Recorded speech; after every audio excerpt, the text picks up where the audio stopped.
வணக்கம் அனுகிரகம் தமிழ் சேனல் நேர்களே. நான் உங்கள் அன்பான சயின்டிபிக் வேதிக் அஸ்ட்ராலஜர் அஸ்ட்ரோ அருண்ஜி பேசுகிறேன். நல்லது நினைப்போம், நல்லதே நடக்கும்.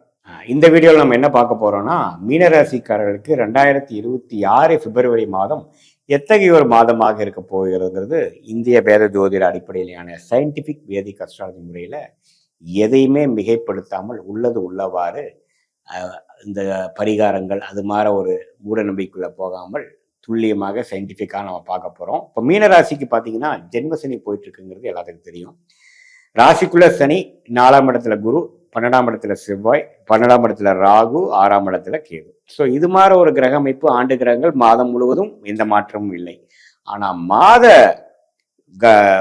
மாதம் மாறக்கூடிய கிரகமாகிய செவ்வாய், சுக்கிரன், புதன், சூரியன்லாம் பார்த்தீங்கன்னா 11ஆம் இடத்துல இருக்கக்கூடிய அந்த கிரகங்கள் 12ஆம் இடத்துக்கு வருகிறார். ஒரு பக்கம் ஜென்மசனி போட்டு மீனராசிக்காரர்களை படுத்தி கொண்டு இருக்கக்கூடிய அமைப்புல 12ஆம் இடத்துல செவ்வாய், அதே சமயத்துல ராகு, அதே சமயத்துல சுக்கிரன், புதன்லாம் போகுது. பார்த்தீங்கன்னா ஒரு மாதிரி இடம் மாற்றத்தை கொடுக்கக்கூடியது, ஒரு விரயத்தை கொடுக்கக்கூடியது, ஒரு சுப விஷயத்துக்காக செலவு பண்ணக்கூடிய அமைப்புகள்லாம் கொஞ்சம் கொடுக்குதுங்க.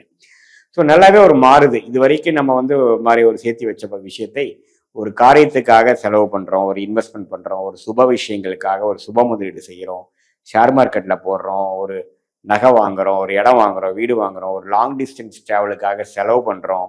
அப்படிங்கிற மாதிரி ஒரு அமைப்பை கொடுக்கக்கூடிய அமைப்பு மீனராசிக்காரர்களுக்கு இந்த 4 கிரகம் 11ஆம் இடத்திலிருந்து 12ஆம் இடத்துக்கு போகக்கூடிய அமைப்புனால கொடுக்குதுங்க.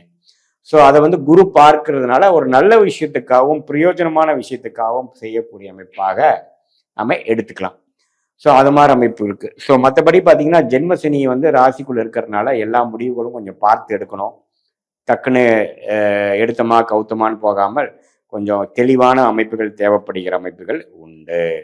ஸோ இதனால பார்த்தீங்கன்னா ஒரு ஜூனுக்கு மேலே வரக்கூடிய குரு பயிற்சி ராசியையும் சனியும் பார்க்கறதுனால அந்த டைம்ல ஜென்மசனி தாக்கங்கள் கொஞ்சம் குறையும்.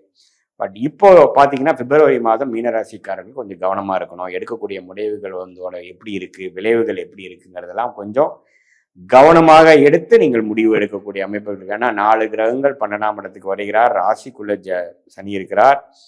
ஸோ இப்படி இருக்கும் பொழுது குரு ஒன்று தான் நமக்கு தொழிலை 10ஆம் இடத்தை பார்க்கறது நல்ல விஷயமாக இருக்கிறதுனால கொஞ்சம் பொறுமையாக அதிகமான ஒரு செலவுகள், அதிகமான முதலீடுகள் பெறக்கூடிய அமைப்புக்குள்ள போகாமல் கொஞ்சம் தீர ஆராய்ந்து நம்ம பேசக்கூடிய வார்த்தையா இருக்கட்டும், பேசக்கூடிய விஷயமா இருக்கட்டும், எல்லாமே ஓரளவுக்கு பொறுமையாக வேகத்தை காட்டிலும் விவேகமாக செயல்பட வேண்டும் என்றது மீனராசிக்காரர்களுக்கு ரொம்ப முக்கியமான ஒரு அறிவுரையாக இந்த பிப்ரவரி மாதம் 2026 நம்ம தெரிஞ்சுக்க வேண்டிய அமைப்புகள் உண்டு. ஸோ ராஜோகாதிபதி ஆகிய செவ்வாய் 12ஆம் இடத்துக்கு வரும்பொழுது முதலீடுகள், ஒரு விரயங்கள், வெளிநாடு விஷயங்கள், வெளி மாநில விஷயங்கள், டிராவலிங், அது மாதிரி விஷயங்கள் எல்லாமே கொஞ்சம் பாசிட்டிவாக கொடுக்கக்கூடிய அமைப்புகள் இருக்கு. ஸோ மீனராசிக்காரர்களாகிய நீங்கள் இப்போ இந்த வருஷத்துல திருமண விஷயங்கள் அதெல்லாம் கொஞ்சம் அவாய்ட் பண்ணிக்கிறது நல்லது. 2027 நீங்க கன்சிடர் பண்ணலாம். முக்கியமான முடிவுகள், ஒரு தொழில் ஆரம்பிக்கிறது, ஒரு வேலை மாறுறது அப்படிலாம் பார்த்தீங்கன்னா கொஞ்சம் கேர்ஃபுல்லாக இருக்கணும். ஏன்னா இந்த ஜென்மசனி நடக்கக்கூடிய காலகட்டத்தில் எந்த முடிவுகள் நம்ம எடுக்கிறோமோ அதை பெஸ்ட்டான முடிவாக இருக்கணுங்கிறதுக்கு கிடையாது. ஏதோ திடீர்னு சில முடிவுகள் அவசரத்தில் எடுத்துட்டேன், அப்புறம் இப்போ நான் சங்கடத்தில் இருக்கிறேன், கஷ்டப்படுறேங்கிற மாதிரி அமைப்புகளை கொடுக்கக்கூடிய அமைப்பு தான் ராசிக்குள்ள சனி இருக்கக்கூடிய அமைப்பு. அது உங்களுடைய ஜாதகத்துல பாத்தீங்கன்னா சந்திரன் கொஞ்சம் ராகுவாலையும் கேதுவாலையும் சனியினாலையும் செவ்வாயாலையும் பாதிக்கப்பட்டு ஒரு பாவத்துவமாக அதிகமான திக்பலம் இல்லாமல், சுபகிரகத்தின் தாக்கங்கள் இல்லாமல், பௌர்ணமிக்கு அருகில் இருக்கக்கூடிய சந்திரனாக இல்லாமல், ஒரு அமாவாசை சந்திரனாகையோ ஒரு ஒளி குன்றிய சந்திரனாகையோ பாதிக்கப்பட்ட சந்திரனாக இருக்கும் பொழுது உன்னுமே ஜென்மசனி தாக்கங்கள் அதிகமாக இருக்குங்கிறத நீங்க புரிந்து கொள்ள வேண்டும். ஸோ இதுதான் மீனராசிக்காரர்களுக்கு இந்த 4 கிரக பயிற்சியும் பிப்ரவரி மாத பலனும் கொஞ்சம் ஒரு மாதிரி சுமாராக இருக்கு. பண விஷயத்துல கொஞ்சம் கேர்ஃபுல்லாக இருக்கணும் அப்படிங்கிறத தெரிந்து கொள்ள வேண்டும். இது பொதுவான பலனை தவிர உங்களுடைய பிறந்த தேதி, பிறந்த நேரம், பிறந்த ஊரை வைத்து வரக்கூடிய உங்களுடைய ஜென்ம ஜாதகத்துல நீங்க எந்த லக்னத்துல பிறந்தீங்க, மீன ராசியா இருந்தாலும் லக்னம் என்ன, அதெல்லாம் வைத்து பார்க்கும் பொழுது லக்னாதிபதி எப்படி இருக்கிறார், ராசி அதிபதி குரு எங்க இருக்கிறாருன்னு நம்ம பார்த்தோம். 4ஆம் இடத்துல இருந்து 10ஆம் இடத்தை பார்க்குறாரு. அதே மாதிரி லக்னாதிபதி எங்க இருக்கிறார் கோச்சாரத்துல, அதோட அமைப்புகள் எப்படி, ஸ்தான பலம் திக்பலம் உங்க ஜாதகத்துல எப்படி இருக்கு, தசாபுக்திகளை வரக்கூடிய அருமையான தசாபுக்திகள் அந்த லக்னத்துக்கு போய் கொண்டிருக்கிறதா, அல்லது சுமாரான தசைகள் போய் கொண்டிருக்குது. ஆனா கோச்சார அமைப்பு ராசிக்கும் தசாபுக்திகள் லக்னத்துக்கும் நம்ம பார்க்கணும். அதெல்லாம் வைத்து பார்க்கும் பொழுது யோகமான தசைகள் போகும் பொழுது நான் சொன்ன சாதகமான பலன்கள் கொஞ்சம் அதிகமாகும்.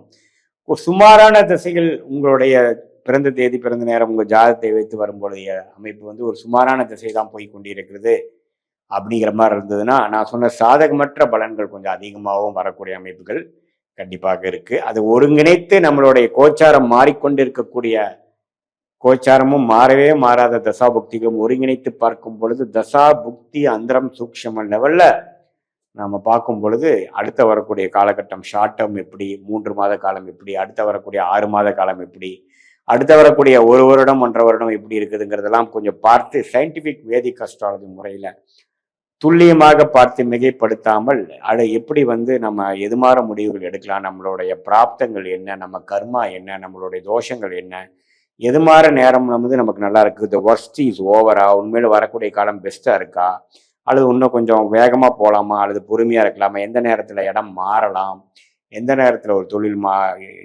தொழிலை இன்வெஸ்ட் பண்ணலாம், எந்த நேரத்தில் வந்து வேலையை மாறலாம் அப்படிங்கிறதெல்லாம் நம்ம கொஞ்சம் வரக்கூடிய தசா புக்தி அந்தர சூக்ஷ்மமும் இப்போ நம்ம சொன்ன கோச்சார மீனராசிக்காரர்களுக்கு எப்படி இருக்குங்கிறது ஒருங்கிணைத்து பார்க்கும் பொழுது உண்மையே துல்லியமான பலன்கள் நம்மளுடைய பிராப்தங்களை தெரிந்து அதுக்கு தகுந்த நேரத்தில் அந்தந்த முடிவுகளை எடுக்க வேண்டியதா இருந்தால், அதாவது கல்யாண விஷயமா இருந்தாலும் சரி, குழந்தைகள் விஷயமா இருந்தாலும் சரி, தொழில் வேலை விஷயமா இருந்தாலும் சரி, உடல் நலம் எப்போ ரெடி ஆகுங்கிறதா இருந்தாலும் சரி, கடன் விஷயங்கள் எப்போ நமக்கு வந்து சரியாகும், எப்போ வந்து நம்ம ஓரளவுக்கு நிறைவான வாழ்க்கையை வாழ்வோம், டென்ஷன் ஃபினான்ஷியல் செட்டில்மெண்ட் நமக்கு எப்போ கிடைக்கும் அப்படிங்கிற மாதிரி விஷயங்கள் எல்லாம் நம்மளுடைய லக்னம் பாவங்கள் எப்படி போய்கொண்டிருக்கிறது, தசாபுக்திகள் என்ன போய்கொண்டிருக்கிறது, என்ன மாதிரி ஆதிபத்தியம் பெற்ற கிரகங்கள் இப்போ போயிட்டு இருக்கிறது, எப்போ நல்ல ஆதிபத்திய கிரகம் வரும், அந்த நேரத்தில் கோச்சாரத்தில் நமக்கு எப்போ ஒரு நல்ல அமைப்பு நமக்கு கிடைக்குதுங்கிறதெல்லாம் சேர்த்து வைத்து பார்க்கும் பொழுது ஒன்றுமே வந்து நம்மளுடைய வாழ்க்கையை உத்வேகப்படுத்துகிற மாதிரி சில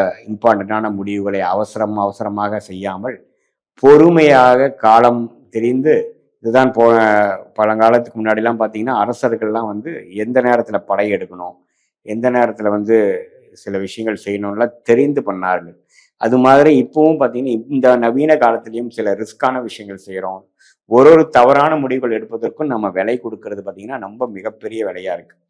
சமய விரயங்கள் ஆகிறது, அதே சமயத்தில் பொருள் விரயங்கள் ஆகிறது. அதுக்கப்புறம் நம்ம வந்து ரெமெடி பண்ணி நம்ம அடுத்த ரீகோர்ஸ் பண்ணுறதுக்கு பார்த்தீங்கன்னா நம்மவே வந்து நமக்கு சேதாரம் ஆகுது. நம்ம ஒரு 1000 வருடம் வாழ போகிறது இல்லை. நம்ம ஆயுசு நல்லா இருக்கும் பொழுது ஒரு 70 வருஷம் 80 வருஷம் வாழ்கிறோம். அதில் வந்து நிறைய ஆண்டுகள் தவறான முடிவுகள் எடுத்து நம்ம வாழ்க்கையில் கஷ்டப்பட்டோம்னா கொஞ்சம் வாழ்க்கையில் மீண்டு வருவது கஷ்டங்கிறதுனால இதை இந்திய வேத ஜோதிடத்தை புரிந்து கொண்டு அது மூலமாக நம்மளுடைய பிராப்தத்தை தெரிந்து கொண்டு அதுக்கு தகுந்த மாதிரி வாழ்க்கையில் எதிர்நீச்சல் போடாமல் நேர்கோணமாக போகும்பொழுது வாழ்க்கையில் எளிதில் வெற்றி பெற முடியும் என்று சொல்ல விரும்புகிறேன். மீண்டும் மற்றொரு காணொளியில் சந்திப்போம். நன்றி, வணக்கம்.